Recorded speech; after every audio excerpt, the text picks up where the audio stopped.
Hello everyone, my name is Abdallah. I'm a software developer and I am right now finalizing my slides for the upcoming developer conference DevCon 2023. So today I thought let me just share one slide on my topic, which is a software engineer's guide to test automation using Microsoft Playwright.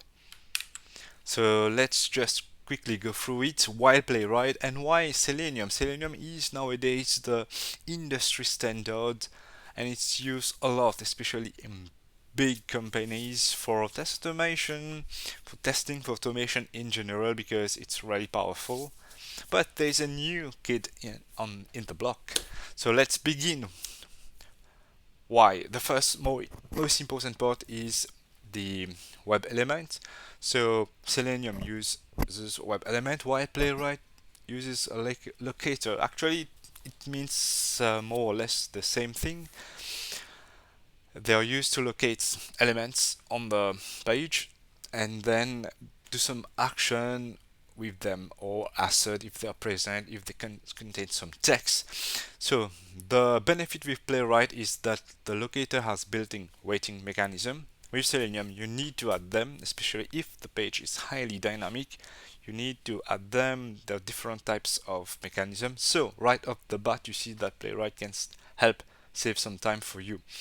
By default, you can take screenshots, manage them. It's all here. You can code this. For Selenium, it's a bit more tricky. You can do it the same. I usually use some external packages before, but you can also do it with Selenium. It's not that easy. However, video recording, I've worked on several Selenium projects for the last 2 years, and I've not seen that you can do it by default. While with Playwright, it's out of the box support. Of course, we cannot forget iframe when we talk about the modern web, and with Selenium, it's a bit tricky. You need to use the iframe itself, the methods for iframe. While with Playwright, it's the same DOM. You can refer to it. You don't even need to refer to it. You just go into the element because it pierces Playwright pierces the shadow DOM, so it can have access to the those elements.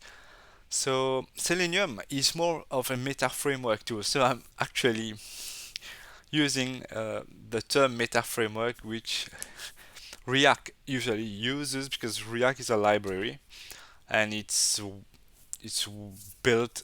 Its purpose, you can say, is to build other frameworks, and it's used in other frameworks. So for example, Next.js, and the primary use is to build other frameworks. So Selenium is a bit the same.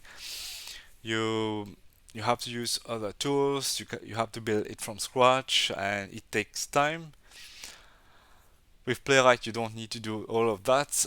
By default, it's very powerful, have a lot of things, but the support is not as big as Selenium because Selenium exists in 2012, I think, around this time, while Playwright is quite new.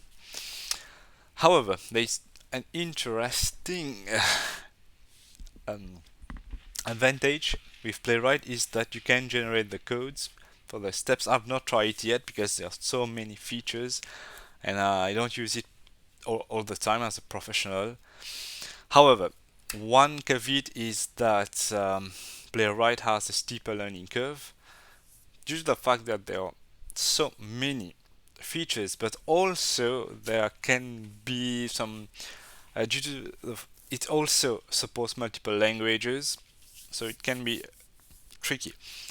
However, there is also good news for Selenium. It's not only dark ages because Selenium has always been adapted to whatever the modern web has brought, and one of them is the famous web driver BiDi, which means bi-directional support. It's going to be a bit more similar to Playwright.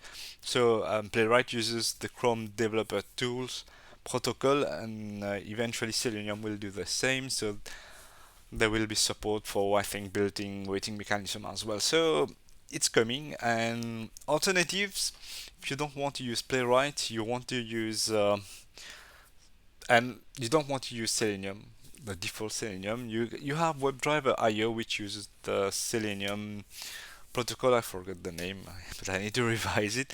Or you can also use Appium, and Appium is very good because it also provide support for native mobile phones. So that's it. See you later. Hopefully we get a good mass. Take care. Bye bye.